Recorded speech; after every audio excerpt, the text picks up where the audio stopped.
¿Cómo están? Muy buenas noches. Estamos iniciando un programa más de Pare, Mire y Escuche de la Fundación Boncio. Buenas tardes. Entonces, nos ha preocupado a nosotros sobremanera, ya que es un tema que está en la palestra, está en el planteamiento que muchos analistas están haciendo, en relación a una situación de carácter moral, diría yo, por ahora, que se está investigando, donde están involucrados empresarios, abogados y seguramente de colateral algunos políticos, ya que al poco rato de salir la información relacionada con este abogado que ha sido cuestionado producto de una grabación, aparece una información donde dos políticos conocidos de la UDI y este mismo abogado forman una especie de consultora para iniciar un nuevo proyecto empresarial de asesoría a los nuevos tiempos. Me parece que en la vida hay que tener también un poco de prudencia, y esto hace pensar de que aquí la clase política no tiene ninguna consideración por lo que piensa la ciudadanía, por las cosas que ocurren desde el punto de vista del manejo de sus vínculos, la influencia, el tráfico de influencia, etc. Yo creo que esto tiene que hacer pensar a la ciudadanía de cómo los políticos están manejando el poder y cómo los políticos se han apoderado del Estado. A mí me parece tremendamente serio que hoy día la fe pública de las instituciones importantes del país, aquellas que recaudan los dineros, aquellas que controlan, aquellos que tienen que impartir justicia, etcétera, etcétera, etcétera, estén cooptados por una especie de mafia política que pretende sostener el poder. Por otro lado, hemos estado al tanto de las aventuras amorosas del presidente y de sus desaguisados, tanto en el rompimiento con su pareja como en sus andanzas por el barrio Ñuñoa, situaciones que también obligan a pensar un poco en el valor que está adquiriendo para el ejercicio del poder el símbolo de la presidencia de la República. Yo creo que aquí hay también un hecho que no es menor de tener en consideración. Todos estos antecedentes que están surgiendo creo que hacen pensar en la necesidad de que este país tiene que tener un cambio profundo. Tenemos que volver a recuperar la dignidad, tenemos que volver a recuperar la confianza, la fe pública. Y no podemos hacerlo de la mano de un proyecto constitucional que justamente, por mucho que en ellos tengan 3 o 4 frases altisonantes para el tema de la corrupción, de la probidad y de la meritocracia, los hechos están confirmando todo lo contrario. Y en este contexto, antes de darle la palabra a Jaime, yo voy a dejar para más adelante el referirme a un artículo propuesto en este proyecto, pero que dice y tiene directa relación con la actitud que han tomado fundamentalmente estos paniaguados del Partido Republicano y sobre todo el peor de los paniaguados, el que está haciendo de vocero comunicacional, insultando a todos los que hemos leído la Constitución de punta a cabo, los que hemos permitido estudiar artículo inciso por inciso. No me venga un periodista a justificar de que la Constitución es larga porque se eliminaron las leyes orgánicas constitucionales y que por eso entonces hay una justificación del largo tamaño que tiene esta Constitución. O sea, esa explicación es absolutamente peregrina, porque así como es de larga, así es de contradictoria y así es de enormes vacíos que amedrentan, que producen terror.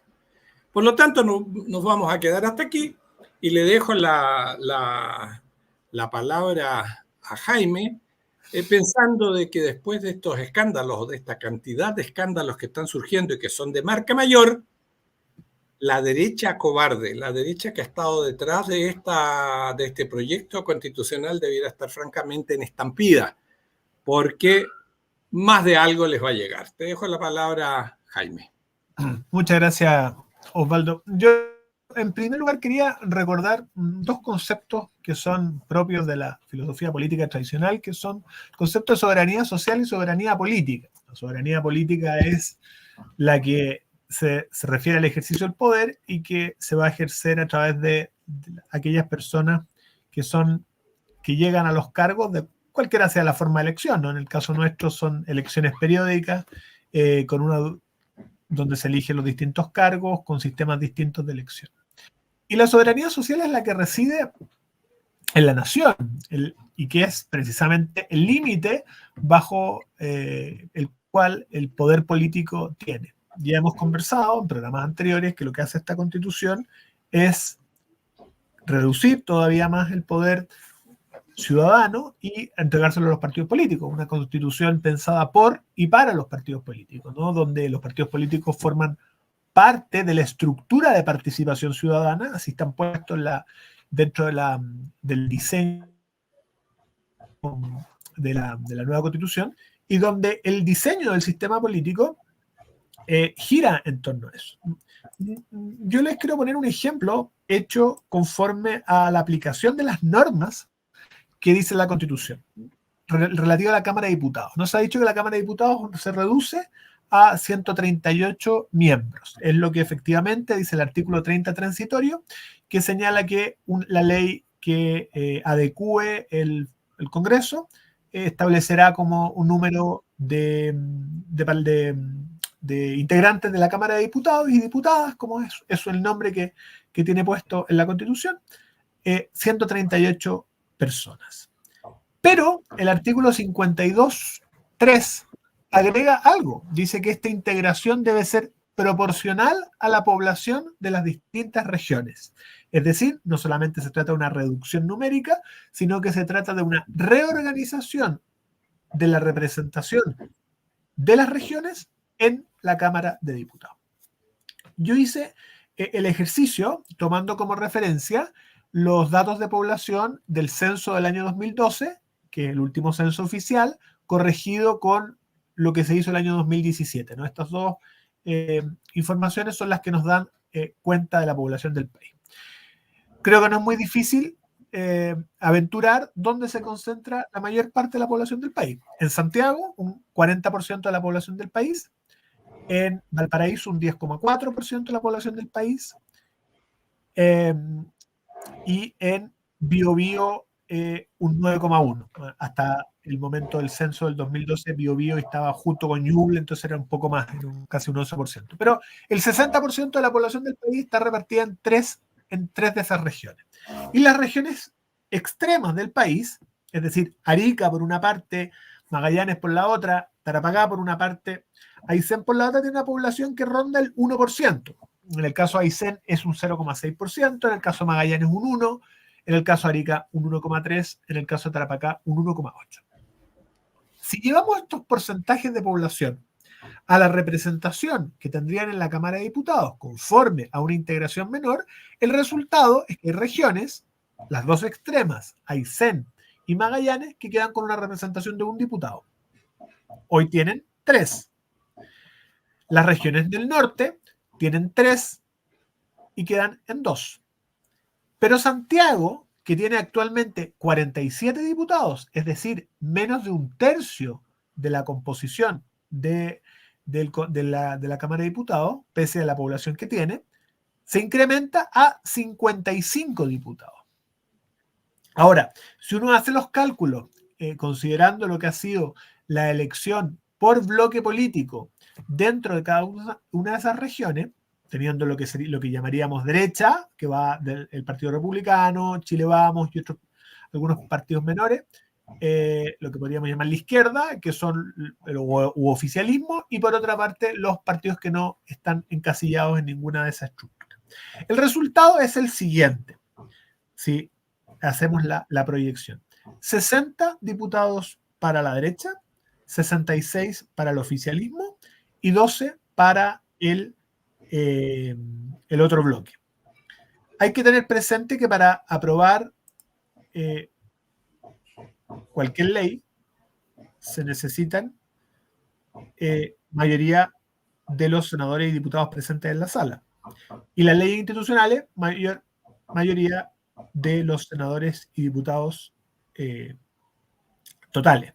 Eso significa que se necesitan para una ley institucional 70 diputados. Con la proyección que estamos haciendo, dijimos que el oficialismo queda en 66, es decir, necesita solo 4 votos para aprobar una ley institucional. Leyes institucionales son lo que hoy llamamos leyes orgánicas constitucionales, todas las que regulan los órganos que la Constitución se refiere.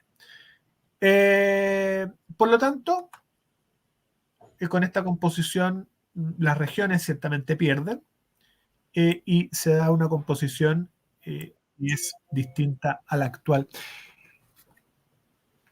Lo que confirma lo que estamos diciendo, no es una constitución pensada por y para los partidos políticos. Pero además hay otro elemento adicional. Se ha instalado entre algunos sectores una especie de psicología inversa, ¿no? Se dice, si el Partido Comunista apoya la reforma constitucional, o sea, apoya el voto en contra de la reforma del proceso constitucional, hay que votar a favor. Primero, eso históricamente no se sostiene porque la derecha ha votado a favor, como la izquierda, en muchísimos procesos de grandes consecuencias para el país.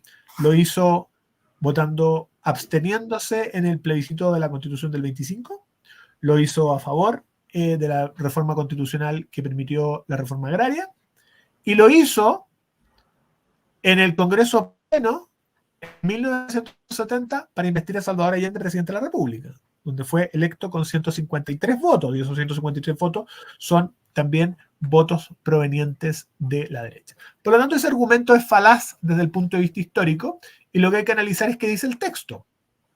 Y por lo tanto hay que analizar el texto en su conjunto, con independencia de que sea largo o no sea largo.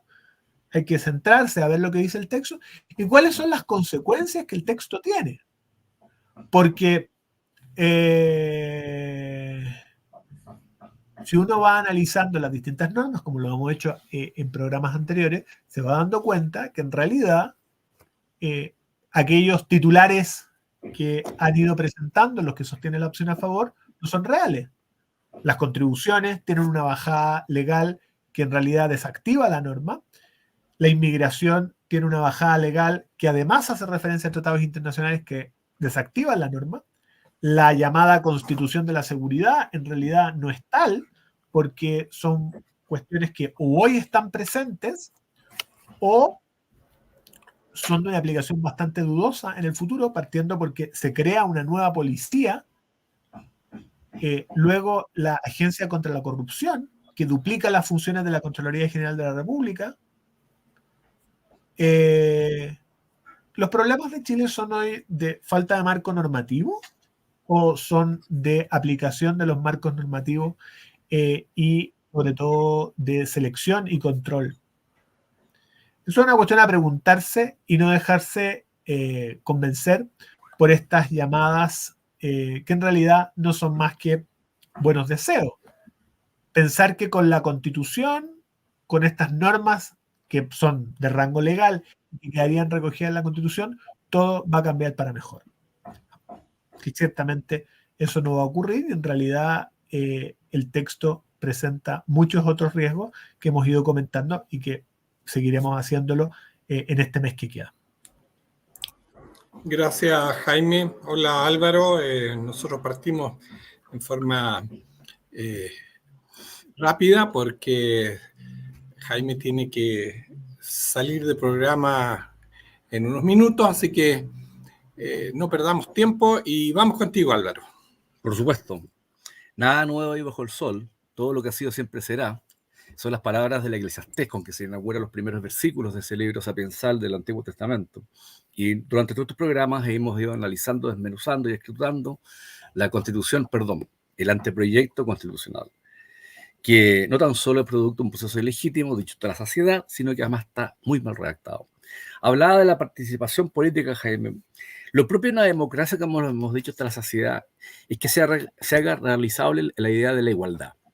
Fíjense ustedes que el artículo 18 de la Constitución actual, cuando habla del sistema electoral, que es la forma a través de instituciones y de normas jurídicas de rango infraconstitucional para hacer realizable el principio del gobierno representativo, toda vez que el ejercicio de la democracia directa es el plebiscito y lo representativo sería el gobierno propiamente tal y el Congreso, se establece un principio que es fundamental y esencial por derivación del capítulo primero.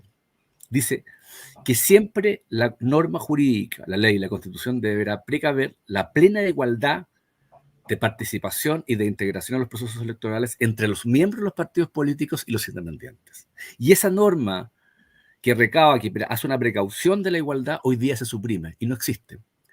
Y lo contradictorio y lo esencialmente inadmisible es lo siguiente, que fíjense ustedes que el artículo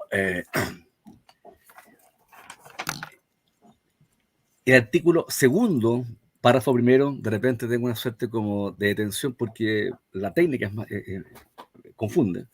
El artículo segundo, párrafo primero o numeral 1, dice que Chile adopta para su gobierno la República Democrática, olvidando este principio esencial de igualdad que acabo de señalar. Y dice que la soberanía reside en el pueblo de Chile, nación única e indivisible. Pero a continuación nos dice el artículo 5 que esa nación única e indivisible tiene una adjetivación. Los pueblos indígenas como parte de la nación chilena, o vale decir, se reivindica en términos aparentemente positivos o bondadosos la idea de la pluralidad étnica, pero se olvida que el principio esencial de la soberanía popular es justamente el reconocimiento de la persona per se y ante sí, y ante el Estado. Entonces se habla de que la República es democrática, se plantea una tesis de soberanía popular que no va con el derecho constitucional chileno ni con nuestra identidad histórica porque somos propiamente una nación. Y a continuación se cae en el dislate, como bien lo ha planteado Jaime, de establecer normas y estatutos de privilegio respecto de los partidos políticos y la forma en que ellos deben ser representados. Pero las personas, los individuos o los grupos variados no existimos en el plano de igualdad. Cuando el artículo primero de nuestra actual Constitución dice que Chile ampara a los grupos intermedios, está realizando un reconocimiento, un aseguramiento normativo de la pluralidad grupal, vale decir, para hablar en términos de soberanía social, como lo plantea Jaime, entre el Estado como estructura de poder, como sistema que organiza un gobierno y ejerce jerarquías, y las personas, hay una serie de instrumentaciones de nuestra realización personal y colectiva, que son las agrupaciones, los cuerpos intermedios. Ahí también están, evidentemente, las etnias. Ahí están los gremios, ahí están los colegios profesionales, están los grupos, digamos, vecinales o las juntas de vecinos. Está el conjunto de la variable y plural riqueza social que se expresa a través de una identidad que se llama la nación. Y si el concepto fuera pueblo, con mayor razón reafirmar el principio del valor de la persona del individuo, que aquí se suprime. O sea, se habla de que la soberanía no está en la nación y por lo tanto se borra la identidad histórica. A continuación se dice que el pueblo es una suerte de nación, siendo inadmisible desde el punto de vista teórico, existencial, histórico. Y para mayor colmo, se hace un privilegio a ciertas agrupaciones étnicas, pero en desmedro de que el conjunto de la pluralidad organizativa y gregaria conformamos todos la sociedad y nos integramos a la nación como un principio de fluir histórico que lleva 5 siglos.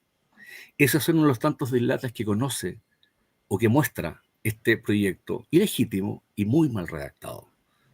Y se me disculpará que de repente con Jaime tengamos que hablar en términos o nomenclaturas un poco más estrictos o especificados del área o la ciencia del derecho de que se trate. Es que tenemos que hablar con la seriedad para que quede registrado a través de estas redes de que estamos frente a una necedad jurídica y constitucional y frente a un engaño. La diferencia, lo hemos dicho hasta la saciedad, entre este proyecto y el anterior es que el anterior era auténtico y deliberadamente desfachatado.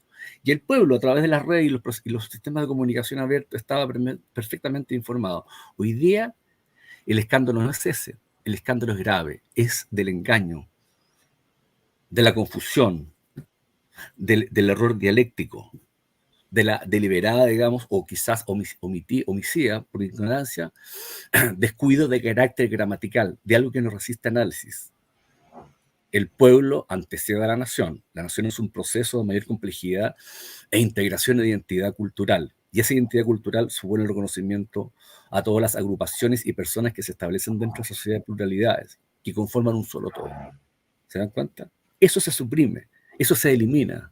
Se elimina, digamos, del proceso de poder de los partidos políticos. Escúchenlo bien, una revolución que la gente confunda con guerra civil y con insurrección puede no expresarse a través de la violencia callejera y del desentendimiento de la autoridad y la infracción normativa, pero no de suyo es una revolución. Sí, solo si es revolución cuando se produce un cambio estructural, un cambio de mentalidad, de conciencia y de entendimiento de las razones más profundas del ser social e individual, de la identidad cultural histórica.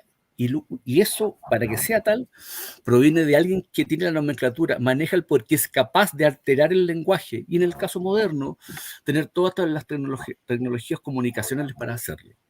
Curiosamente, proponiéndosenos una nueva suerte de institucionalidad democrática constitucional, lo que se está haciendo es anidar un proceso de revolución y de cambio desde una hegemonía de carácter partidista, de una mal llamada élite, porque de élite no tiene nada en el sentido más propio del término, para reconfigurar un sistema. Destruyen el principio de la pluralidad social, desatienden el principio de la igualdad democrática, constriñen la libertad económica mediante la intervención colectivista del Estado, desajustan la función patriótica y el sentido más elevado de los compromisos y deberes personales y ciudadanos de los chilenos y de esas instituciones con la eliminación del concepto de patria, según lo conversamos la vez anterior. Se genera un estatuto de privilegio, dicho de la saciedad de los partidos políticos, en cuyo caso a ellos sí, solo sí se les hace partícipes o encausadores de la participación política. Por último, en la brutalidad o la incoherencia y falta de entendimiento politológico, que eso justamente contraría propiamente lo que es la idea de la soberanía popular. ¿Saben cuál es la diferencia entre soberanía popular o nacional? Y hay varias, y fluye de lo que uno está diciendo. Es que al menos la soberanía popular, escúchenlo bien, ejerce un mandato que es revocable. ¿Ok? Elijo a mi representante como expresión del pueblo, pero ese pueblo tiene el derecho de revocación, que justamente es lo que se pone todo empeño para evitar que así sea. Ya se ha referido Jaime en programas anteriores que incluso hace tan imposible el principio del poder de revocación del pueblo y la posibilidad de que éste se desatienda y pida, digamos, el reemplazo del gobierno tiránico o contrario al derecho, que en un tema de carácter democrático constitucional, de institucionalidad constitucional y democrática, se elevan los quórum y hace mucho más difícil una acusación constitucional. ¿Ok? El impeachment, el juicio que hace en materia jurídica y política, en una combinación de factores que a veces son difíciles, pero están escritos en la norma, un congreso, un parlamento en representación del pueblo, hoy día, a más de todo lo que hemos dicho, se dificulta cada día más. Hoy día, cada día más. A partir de hoy día, cada día más. Esto es lo que se nos pretende proponer. Una suerte de revolución y por su propia esencia antidemocrática. Una última cuestión, porque están saliendo las últimas encuestas. No hay ninguna encuesta, escúchelo bien, para tranquilidad, agonía de los otros y esperanza nuestra, que le dé ganadora la opción a favor. Ese a toda el enorme caudal de millones de dólares que han salido a los medios de comunicación abiertos y de redes para propugnar el equívoco y para defenestrar a gente como nosotros. En las encuestas académicas, aparecen hoy día, las diferencias son irremontables. ¿Saben por qué? Porque al menos podemos decir no tan solo que somos hombres libres, sino que porque además nos basamos en la libertad. Eso por el momento. Gracias. Perdón, y la libertad y la verdad, ese es el tema. Así es. Gracias, Álvaro. Un segundo antes de darle la palabra a Jaime, que tiene que retirarse por compromisos establecidos previamente.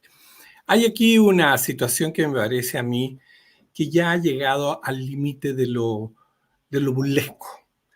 Mientras este proyecto constitucional que pretenden imponernos las élites políticas y económicas del país, mintiendo de la forma que lo hacen. Hay una cápite al cual le hacen muchísima publicidad los que están a favor de esta historia, particularmente el Partido Republicano, que se acabará la corrupción, que se acabará la inmigración ilegal, etcétera, etcétera, etcétera. Contrario censo, entonces, el gobierno que impide en el Parlamento a través de un veto la defensa de los bienes personales. Uno puede ser asaltado en su casa, puede entrar el ladrón hoy día a su casa y uno tiene que tener la deferencia de sentarlo en el living, ofrecerle un café y decirle más encima, ¿sabe qué? Llévese lo que quiera.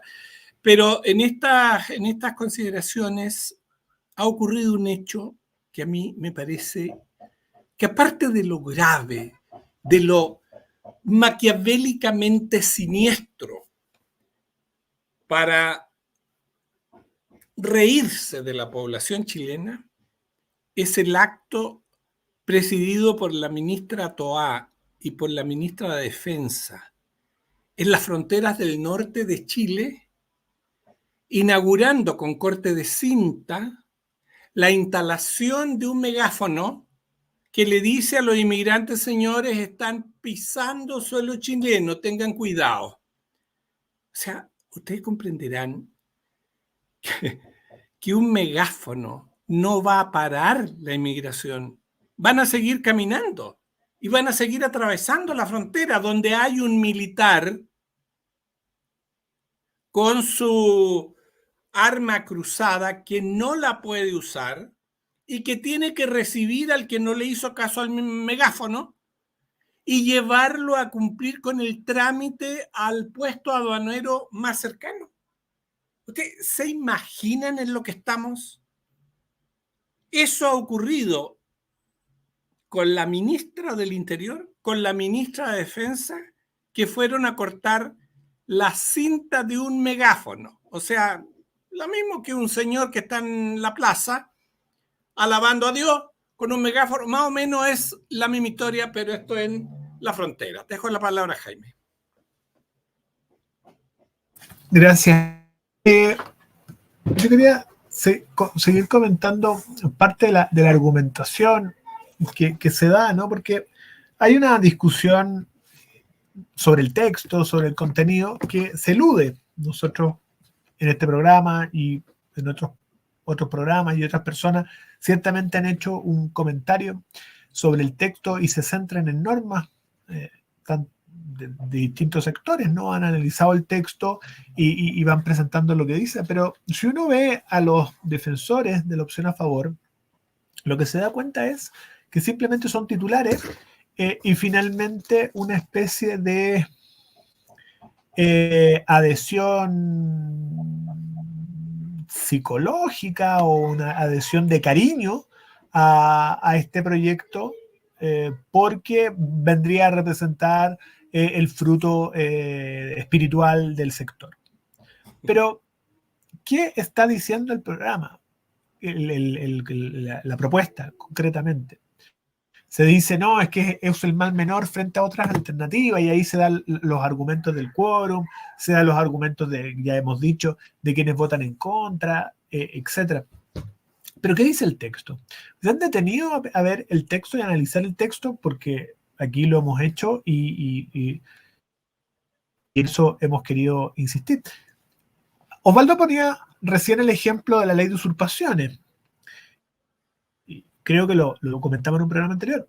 El veto a la ley de usurpaciones, sobre todo a las usurpaciones no violentas, no es una cuestión caprichosa ni puramente ideológica. Es una cuestión que arranca del entendimiento que se tiene sobre el derecho humano a la vivienda adecuada, que queda recogido en el texto constitucional con ese nombre. La vivienda adecuada no solamente implica el acceso a la vivienda, sino la posibilidad de conservar la vivienda, lo que se llama la seguridad en la tenencia. Y la seguridad en la tenencia no está asociada a la manera en que se accedió a la vivienda, sino al hecho de vivir ahí y por lo tanto desarrollar las funciones vitales dentro de un determinado lugar. Y por lo tanto, si uno mira las guías, la guía que tiene la Organización de Naciones Unidas respecto al derecho a la vivienda adecuada, que conforme a la propuesta constitucional es un elemento de interpretación, efectivamente, la Constitución hace la salvedad que no se trata de instrumentos vinculantes, pero dice que esos documentos, esos instrumentos deben ser tomados en consideración a la hora de interpretar la ley. Lo dice de la siguiente manera. Habla de los tratados internacionales y después dice, se distinguirán las disposiciones de dichos tratados de otros instrumentos internacionales que pueden asistir a los estados en su comprensión y aplicación, pero que no tienen fuerza vinculante. Es decir, claro, yo no puedo hacer cumplir una guía por sí sola. No es una ley, no es, por ejemplo, el Código Penal, que donde el artículo señala que un determinado hecho es delito, yo puedo ir y perseguir a esa persona por el delito en cuestión. O el Código Civil que me permite cobrar el precio de la compraventa que no me han pagado, o pedir la restitución del inmueble cuando no me han pagado la renta, en la ley de arrendamiento preurbano, etc., ¿no? Que eso significa que una norma sea vinculante, que yo puedo exigirla ante un tribunal directamente. Pero lo que está diciendo esta norma, la reitero, que puedan asistir a los estados en la comprensión y aplicación, es decir, sí es un elemento de interpretación y por lo tanto sí puedo, a partir de una formulación constitucional como es el derecho a la vivienda digna, utilizar la guía de las Naciones Unidas para entender qué se entiende por vivienda digna, donde está, por ejemplo, el hecho de la seguridad en la tenencia y con todo lo que esto implica. Que no puedo desalojar a determinadas personas por pertenecer a ciertos grupos vulnerables, que en general hay que evitar la violencia en los actos de desalojo, por lo que está involucrado, que el Estado tiene un deber de reposicionar a las personas de los lugares donde han salido, etc. Hay que entender las normas como se dice, ¿no? Álvaro también lo ha ido diciendo. Cuando se dice una determinada cuestión que parece inocente o parece inocua, es que en realidad de esto se trata de interpretar las normas y de conectar las normas. Y en materia constitucional, Chile tiene una larga interpretación jurisprudencial y también doctrinal sobre los derechos fundamentales, por ejemplo. Hay lo que se llama el recurso de inaplicabilidad, existe desde el año 1925, primero conocido por la Corte Suprema y después conocido por el Tribunal Constitucional. Es decir, hay una jurisprudencia constitucional que tiene un siglo. Hay libros escritos en torno a la Constitución del 25, hay libros escritos muchísimos sobre la Constitución en vigor, y hay tratados internacionales de derechos humanos con instrumentos anexos que explican eso, que van dotando de sentido a todas las normas. Por lo tanto, cuando nosotros intentamos un esfuerzo de interpretación a partir de las normas de la propuesta, conectándolas con el derecho vigente y leyéndolas desde esta perspectiva que constituyen lo que se ha escrito en la materia y lo que se ha fallado en la materia, estamos tratando de decir cómo es lo que se va a interpretar al respecto. Entonces, los argumentos basados en, no, es que esto es una confrontación entre un sector y otro. No, esto no es una confrontación entre un sector y otro. Esto se trata de decidir sobre un texto constitucional y sobre la bondad o la deficiencia de ese texto constitucional. Y por lo tanto, las diferencias políticas tienen que dejarse de lado y pensar en el bien del país. Y si verdaderamente la Constitución va a ser un marco jurídico adecuado que permita el desarrollo del país y efectivamente permita superar los problemas que el actual sistema político presenta, que son evidentes. Y por lo tanto, cuando se dice es que la izquierda va a votar así o la derecha va a votar así, es que da lo mismo como vote la izquierda como vote la derecha. Lo mismo que pasó en el plebiscito de agosto de septiembre del año pasado, donde la votación fue evidentemente de cada chileno, de cada chilena que enfrentado ante lo que era el texto constitucional que seguía, pensó, decidió y votó que era lo mejor para el país. Hoy hay que hacer exactamente lo mismo, teniendo en cuenta lo que el texto constitucional propuesto significa y si eso va a traer o no una mejora al país.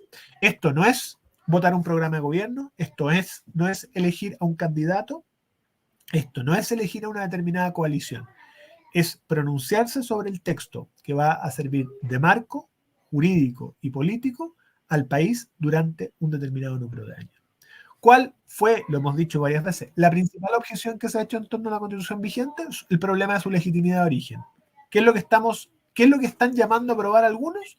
Un texto que tiene visos de ilegalidad de origen claros, donde se elabora un texto constitucional sin recibir el mandato de la nación y donde se elude el concepto de poder constituyente precisamente por lo mismo, precisamente porque se trata del ejercicio de una delegación del Congreso que el Congreso no puede hacer porque no está facultado para eso. Además, saltándose una norma que clausuraba todo el proceso. ¿Creen aquellos que llaman a votar a favor que ese elemento no va a ser utilizado el día de mañana, a partir del 18 de diciembre de este año, si es que llega a aprobarse el proyecto constitucional para comenzar una campaña de crear conciencia en torno a la ilegitimidad del proceso y que finalmente terminemos llamando en breve tiempo a un nuevo proceso? Eso es lo que va a ocurrir. Sobre todo porque una constitución, para afianzarse, necesita un respaldo mayoritario. Y por lo tanto, un respaldo que sobrepase muy levemente el 50% es una constitución destinada al fracaso político y al fracaso histórico. Gracias, Jaime. Cuando comencé la introducción de este programa, me referí muy brevemente a la situación a la cual hemos sido sometidos varios de los que hemos dado valientemente la argumentación necesaria basada en una información académica profunda, estudiosa y seria del contenido que tiene este texto propuesto. Hemos sido víctimas, los que estamos en este panel, como muchas otras personas, de ataques arteros, de descalificaciones a veces groseras, de esta posición tan firme que sostenemos con argumentos intelectivos profundos de por qué hay que estar en la posición en contra. Es una posición, es una actitud totalitaria, donde imprimen las palabras algunos de estos paniaguados representantes del Opus Dei y del Partido Republicano que pretenden acallar mediante acciones totalitarias que impiden el libre pensamiento, impiden la estructura de un pensamiento crítico en el resto de la población. Pero aquí va la noticia que ustedes tienen que tener en claro.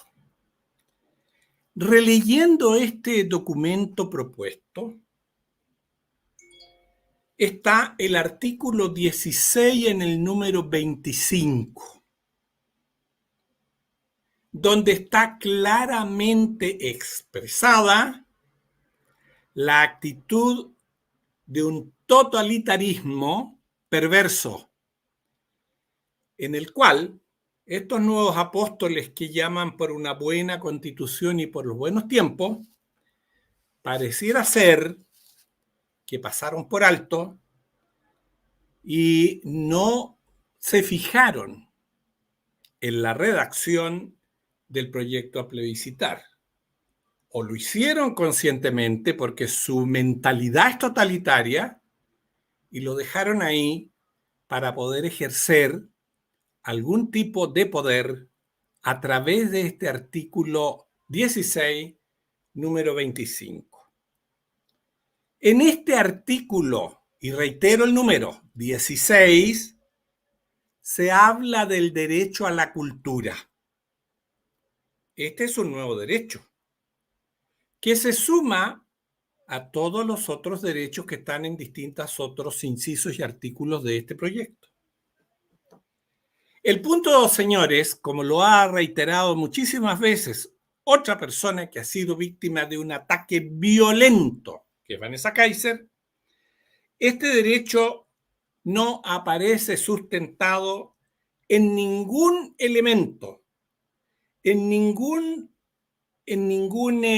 contenido sustancial que definitivamente pueda caracterizar a este derecho. Este derecho a la cultura es enorme, es muy amplio.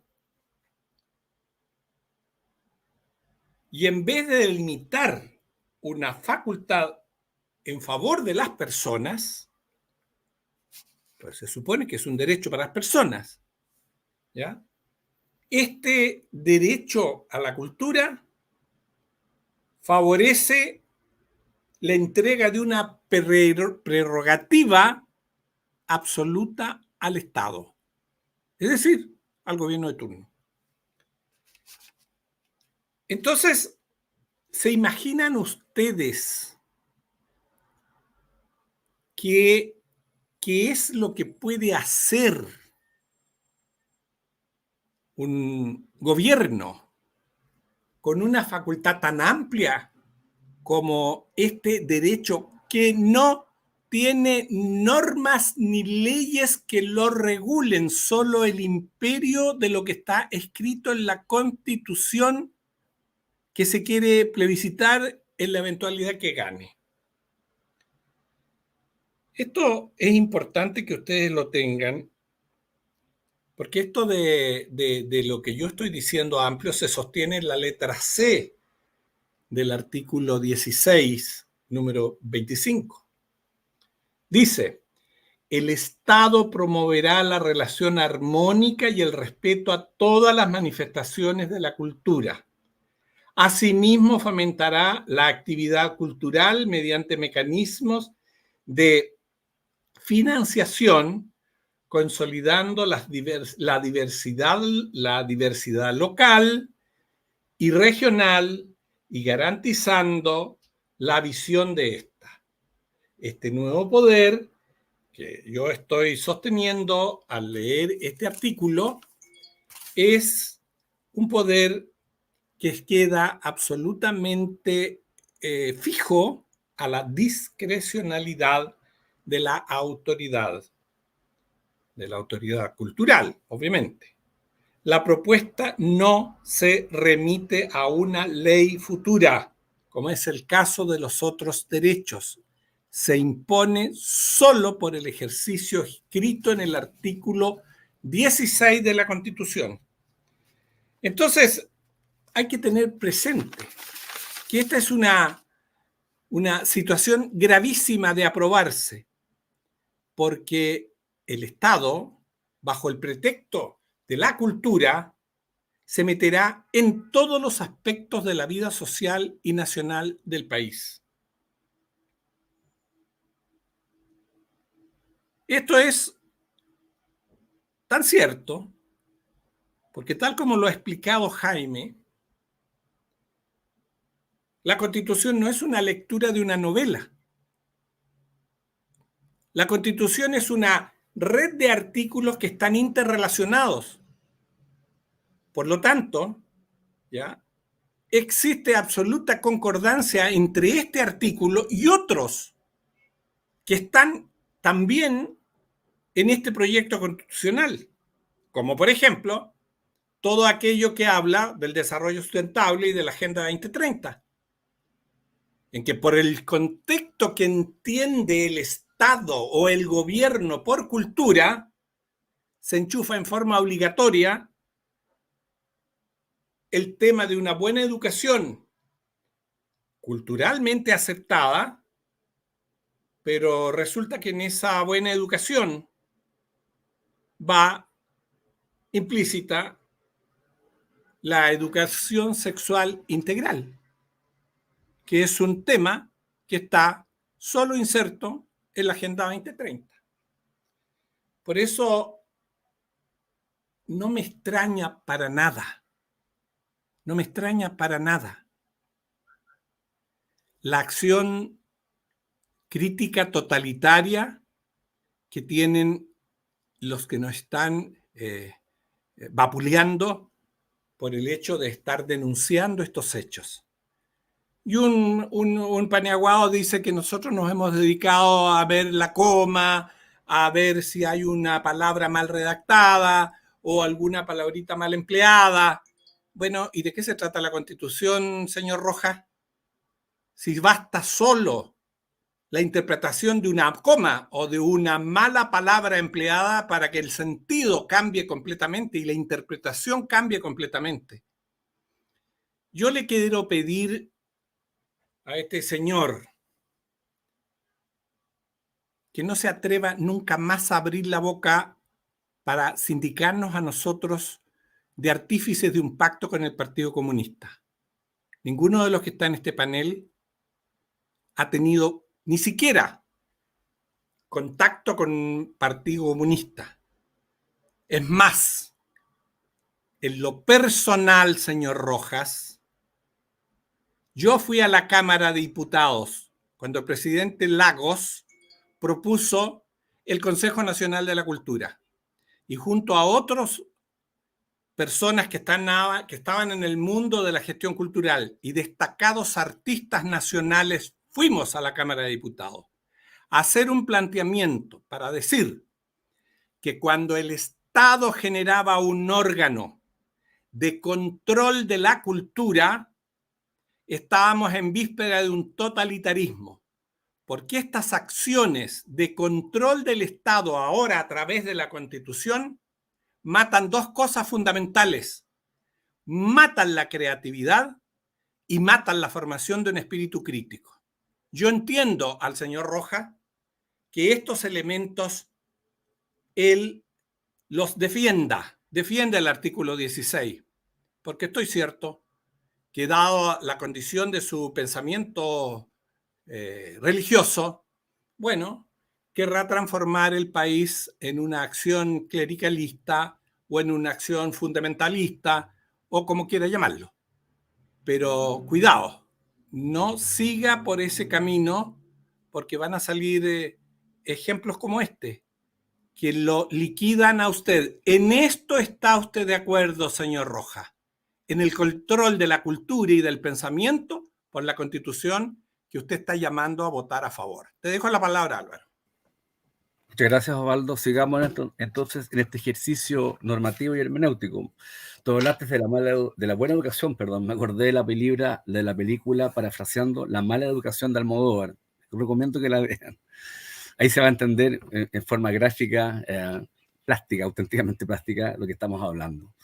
Claro que es un totalitarismo, porque el totalitarismo se define en su exacta dimensión como la absorción y la eliminación de la persona del individuo, la anulación de su conciencia, la imposibilidad de que haga un discurso, manifieste un disentimiento y establezca lo que se llama un diálogo.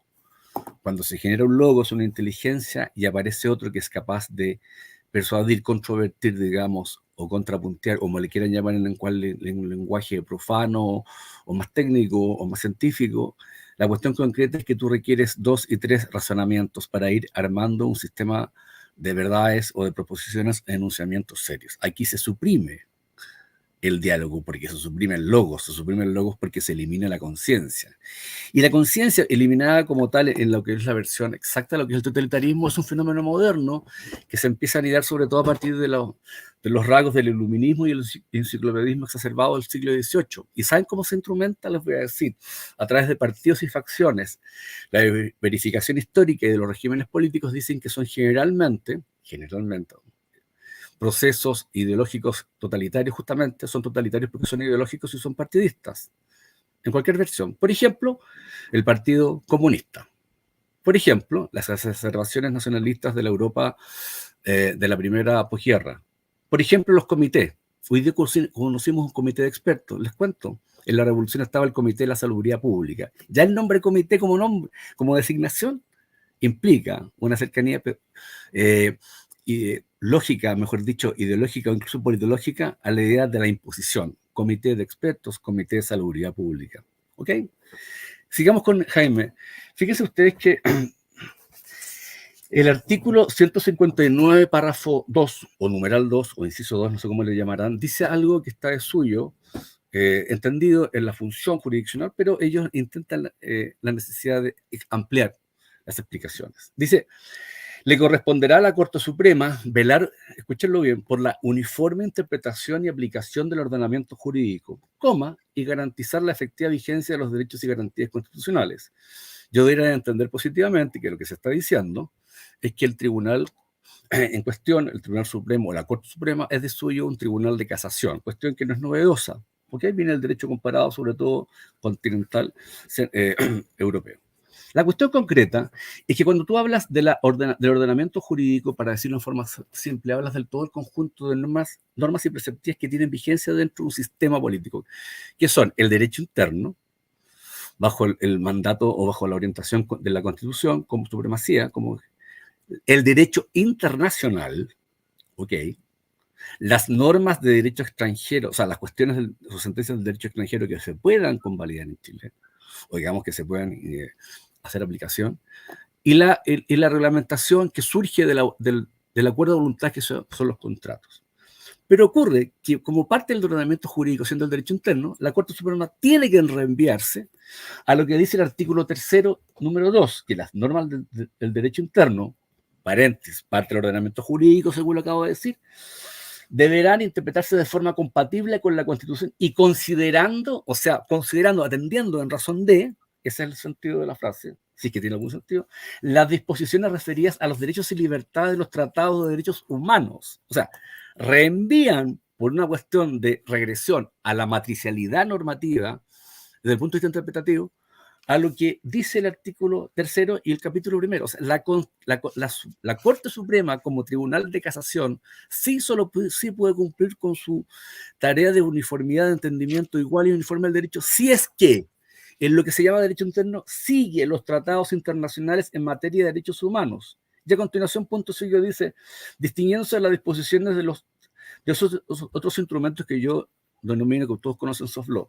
Pero es que justamente se les invoca porque es inevitable entonces que sea una realidad jurídica inobjetable. O sea, se suma al derecho internacional o a los tratados internacionales el tema del soft law. Entonces, orientan al intérprete a que eso ocurra de tal manera de que la casación o la uniformidad o la resolución de la Corte Suprema dicen cosas de su competencia, y si no son de su competencia, ¿de qué van a hacer entonces? Necesariamente se hagan bajo el sedazo y la orientación de lo que dicen los tratados internacionales. Yo puedo agregar incluso lo que podría decirse desde el punto de vista del derecho consuetudinario. Por lo tanto, entonces, eso es un grave tema de inestabilidad jurídica, pero aparte de eso, de desentendimiento de las realidades más finas de lo que es el derecho en unos planos contractual, comercial, mercantil y penal. Y tanto es así que a continuación, toda vez que hemos dicho hasta la saciedad que hay una buena cantidad de la normativa que está en la Constitución no es materia constitucional, como el tema impositivo, que solamente se debe fijar normas, o el tema de las inmigraciones, que ya existe. Y el tema no es la norma, sino que la actitud decisional, escúchenlo, de la autoridad ejecutiva. Es lo que dice en el artículo 19, perdón, en el artículo 16, perdón, aquí tengo la norma, la tenía a mano con esta. Eso es el tema de las cuestiones de carácter, aquí está. También voy a hablar de la cultura. De lo que es el tema de la actuación de los poderes públicos en sentido gubernativo. Volvamos al tema de la migración, a encontrar preceptos. Es la segunda o tercera constitución más larga del orbe occidental. Dice: si se garantiza el derecho a un trato digno y servicial por parte de los órganos de la administración del Estado, lo que es lógico, Hoy día existe la servicialidad del Estado como principio fundamental en el artículo 1, nada nuevo debajo del sol.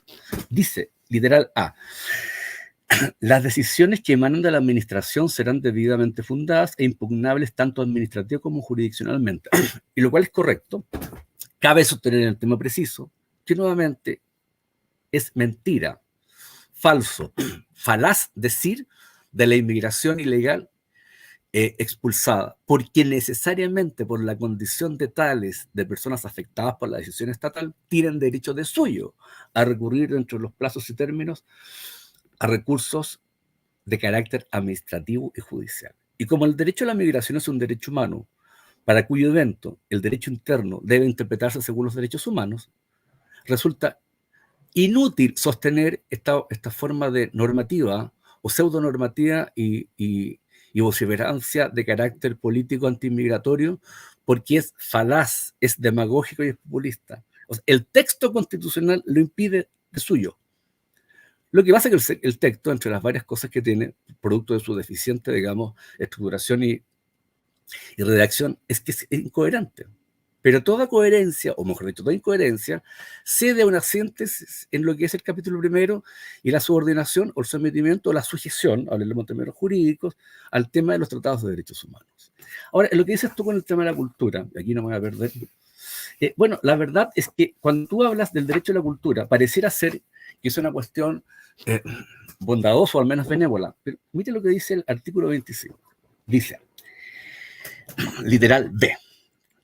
El Estado reconoce la función que este derecho cumple en la realización de la persona. Cuestión de que estaría, digamos, innecesaria según el artículo primero cuando habla del bien común y de las condiciones materiales y espirituales de cada persona. Coma, promoviéndola a través de la colaboración entre el Estado y la sociedad civil. Establece un versus, una oposición de suyo de entrada. Y la sociedad civil no es un concepto del canon constitucional, continental o latino, o mejor dicho, en el caso nuestro, nacional. El concepto que se ocupa es de sociedad propiamente tal, comunidad o pueblo. Sociedad civil es un canon que viene, escúchenlo bien, con un raíz mercantilista del derecho sajón. ¿Ok?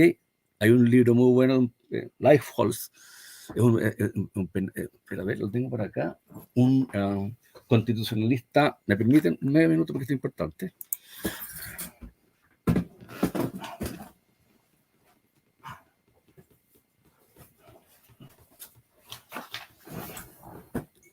Disculpen, pero en toda la espontaneidad hay que explicarlo todo. Se llama Gerhard Lifeholz, es un jurista alemán, quien habla justamente en uno de sus capítulos acerca del contenido de las democracias y lo que es la diferencia entre Estado y sociedad civil como una tendencia de análisis en el derecho público moderno, porque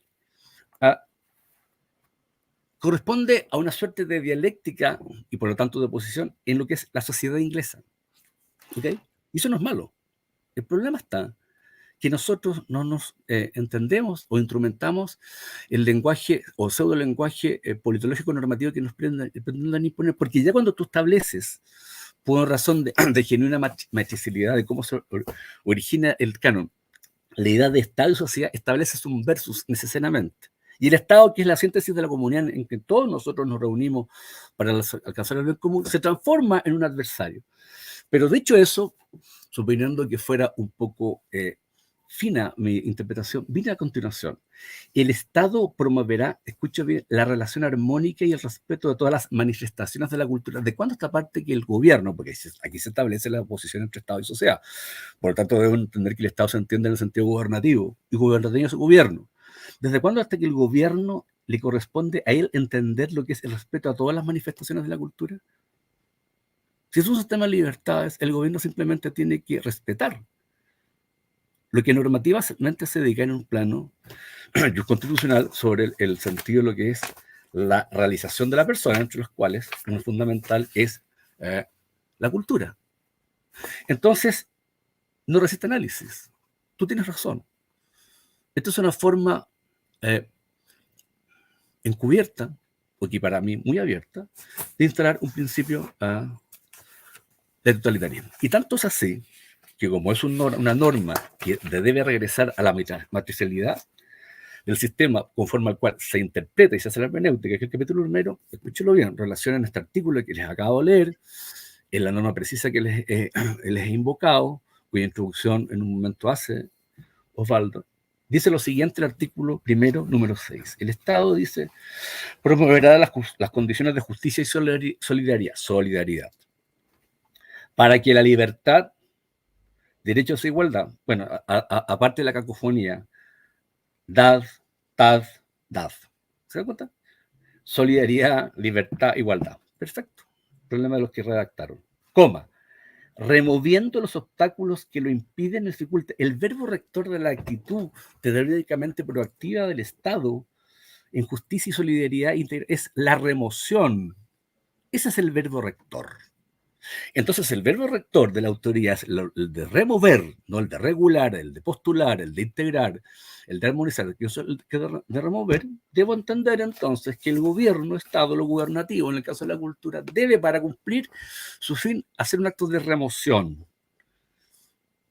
¿Se entiende o no? Porque como lo hemos dicho hasta la saciedad, y no tan solo una cuestión de carácter constitucional, Jaime, que es un gran conocedor del derecho privado y la teoría de los contratos, es un todo normativo. Cuando tú diseñas un pacto, un negocio, lo escrituras, todos son los elementos que confluyen a escriturar y a tratar de explicar el sentido del pacto y la realización de la actividad comercial o no lucrativa que se trate, entran al análisis del hermeneuta del intérprete. Esa es la gravedad de lo que está ocurriendo.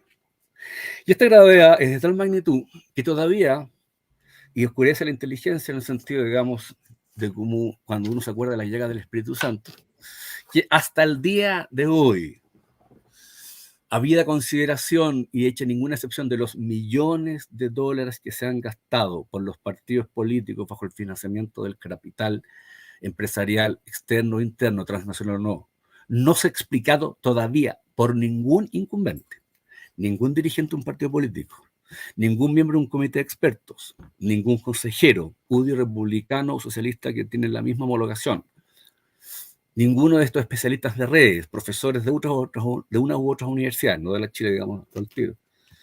¿Por qué razón me puedo persuadir, entender o argumentar de que lo que me proponen es mejor que lo que existe? En un estado de cosas de estabilidad institucional, de legitimidad demostrada y acrecentada, pero además de eficacia, de cómo ha sido capaz, idóneo o suficientemente adecuado el orden constitucional para promover y alcanzar lo que se ha alcanzado, que es el desarrollo en todos los planos, como un ejemplo para América Latina, o la estabilidad, el sistema, digamos, de representación que no ha tenido mácula, porque desde el 2019 en adelante hemos tenido todo tipo de elecciones y cambios y plebiscitos, en cuyo caso la Constitución legítima ha demostrado ser idónea y técnicamente adecuada. ¿Por qué razón eso que está verificado como legítimo, idóneo y eficaz debe ser reemplazado? Y todavía no escucho ningún argumento. Escucho sandeces, necedades, estulticias y estupideces. Esa palabra no suena bien, pero es real.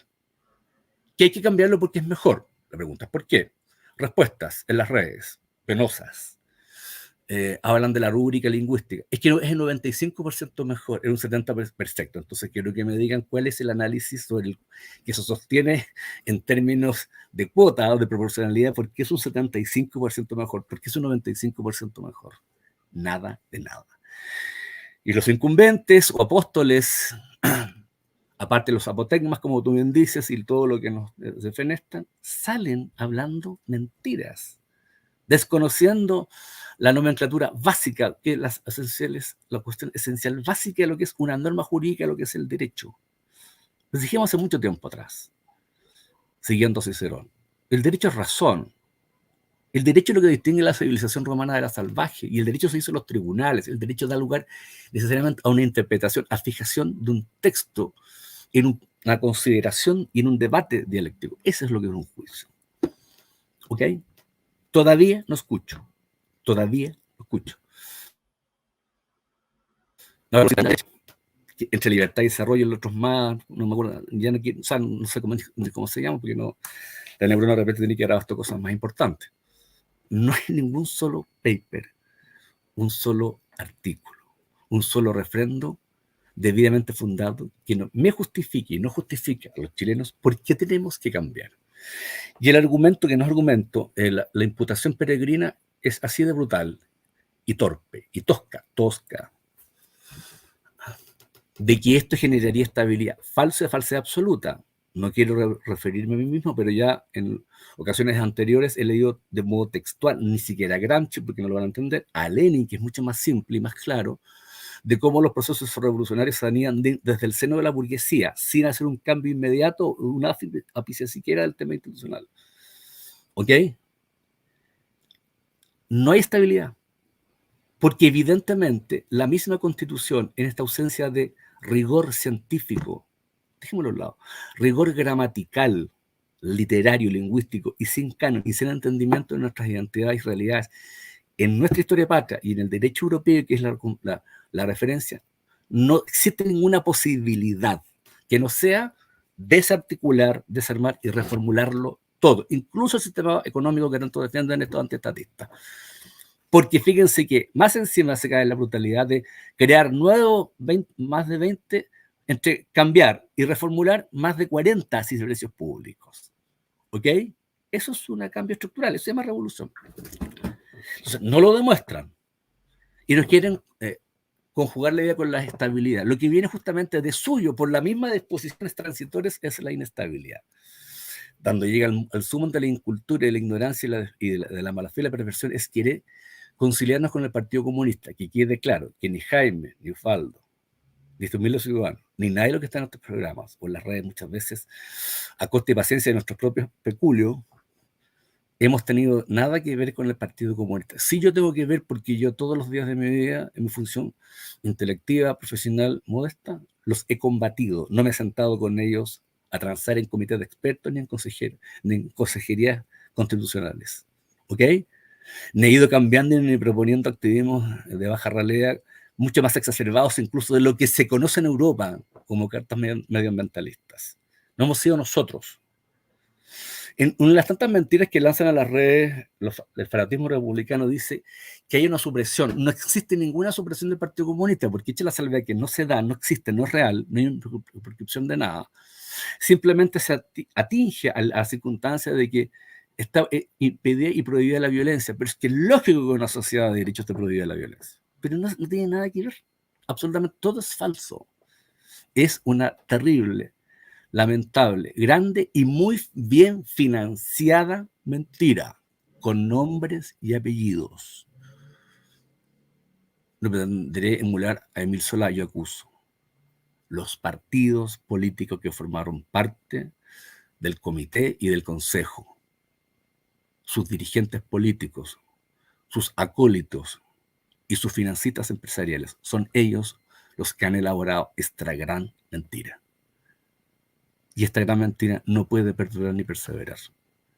La nación tiene que instalarse e ir por sus propios fueros. Eso es lo que somos, la nación chilena. Y esa es la que va a vencer nuevamente de la forma civilizada que los ciudadanos y hombres de derecho sabemos, con un lápiz y un papel. Gracias, Álvaro. Todo, digamos, esta confabulación. Jaime. Yo quiero agregar solamente dos cosas como remate a lo que decía Álvaro. La primera es que hay un principio de interpretación, un principio de hermenéutica legal, que se llama el principio de totalidad. Es decir, los textos hay que leerlos en su conjunto y no bajo disposiciones aisladas. Y por lo tanto, no podemos centrarnos en una coma, en un punto y coma, en una palabra, etcétera, que cambie, sino en la totalidad del texto. Y por lo tanto, cuando se nos dice es que hay un porcentaje mayor o menor de norma, eso no es lo relevante. El conjunto hay que mirarlo. Específicamente lo que es, como se ha denominado por muchas personas, la sala de máquinas de una constitución, que es el poder político y el poder judicial. El poder político, ya hemos dicho lo que pasa, y el poder judicial, los expertos de uno y otro sector transversalmente criticaron la propuesta que quedó recogida en el texto que se va a plebiscitar. Por lo tanto, no se trata de una interpretación antojadiza de determinados pasajes que se sacan de contexto, se presentan como si fueran el gran argumento para votar en contra. El gran argumento para votar en contra es el conjunto de lo que se está sometiendo, porque el principio de totalidad así lo expresa. Y lo segundo, si nosotros leemos la historia de la Revolución Francesa, por ejemplo, la Revolución Francesa se divide en lo que es de ahí surge la distinción entre derecha y izquierda. Y la división fue entre jacobinos, montañeses y girondinos. Girondinos es lo que hoy llamaríamos la derecha, el partido moderado que creía en una república federal y que buscaba proteger la propiedad y el estatus, por decir, de la burguesía. Fue el ministro de Justicia procedente del partido girondino quien notificó la sentencia de muerte al rey Luis XVI.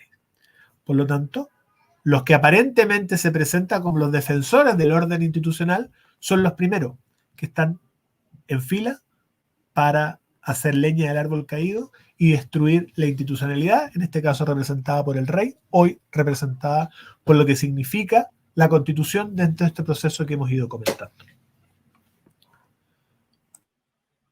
Gracias, Jaime. Bueno, creo, estimados amigos, que ha quedado lo suficientemente claro en este programa los alcances que hemos hecho en torno a determinados artículos y análisis del proyecto que se plebiscita, y hemos dado también respuesta a quienes sistemáticamente nos insultan y nos atacan, y justamente por lo que explica Álvaro, por la falta de razón para poder explicar por qué esto que quieren que se apruebe es mejor que lo que existe. Y quiero volver sobre lo mismo que dije hace un rato. Y quiero dejarlo planteado como un martillo en las conciencias de ustedes. Naturalmente que el derecho a la cultura está, por cierto, con plenas garantías a lo que la misma Constitución establece en el número 1, número 6, como lo acaba de explicar Álvaro. Pero escuchen bien, el Estado forma una institucionalidad cultural, se forma, en otros términos, un Estado cultural que a través del derecho, de lo que ellos llaman el derecho a la cultura, y sin que tenga que mediar ninguna ley, nos impondrá lo que considere que es cultura y lo que considere que es nuestro derecho a la cultura. Escúchenme bien, chilenos. No habrá límite legal a esta prerrogativa. No habrá límite legal a esta prerrogativa. Y esto, en cualquier parte del mundo, se llama totalitarismo. De tal manera que aquí tienen un nuevo argumento con fuerza para que defiendan la opción en contra y para que acallen a todos estos paniaguados o esbirros de quienes les financian la gran mentira, como lo ha sostenido Álvaro. Les quiero agradecer, los quiero invitar al programa del miércoles para seguir conversando sobre los aspectos del pensamiento. El miércoles pasado se habló de Sir Roger Scruton, uno de los principales filósofos que ha sido el mentor de la creación de la Fundación Voz Nacional. Un hombre de pensamiento conservador, pero antiliberal, que ha dado una muestra no solo de un tremendo valor desde el punto de vista intelectual, un hombre de múltiple acción cultural, defendió la belleza y la estética como nadie en los últimos 30 años de esta época, en los últimos 20 y 10 años de esta época, del siglo XX y del siglo XXI. Creo que es un hombre que hay que tenerlo como referencia. Les agradezco infinitamente. También los dejo invitados al programa del día jueves, donde cada vez, con el apoyo de CLB Enigma, el canal de nuestro amigo Rubén, nuestros auditores aumentan, nuestros suscriptores cada vez son mayores y creo que vamos a cumplir con el propósito que nos hicimos. Defender los principios, los valores, defender el bien, la verdad, por sobre todas las cosas, pero sobre todas las cosas, la belleza de saber vivir. Muchísimas gracias y muy buenas noches.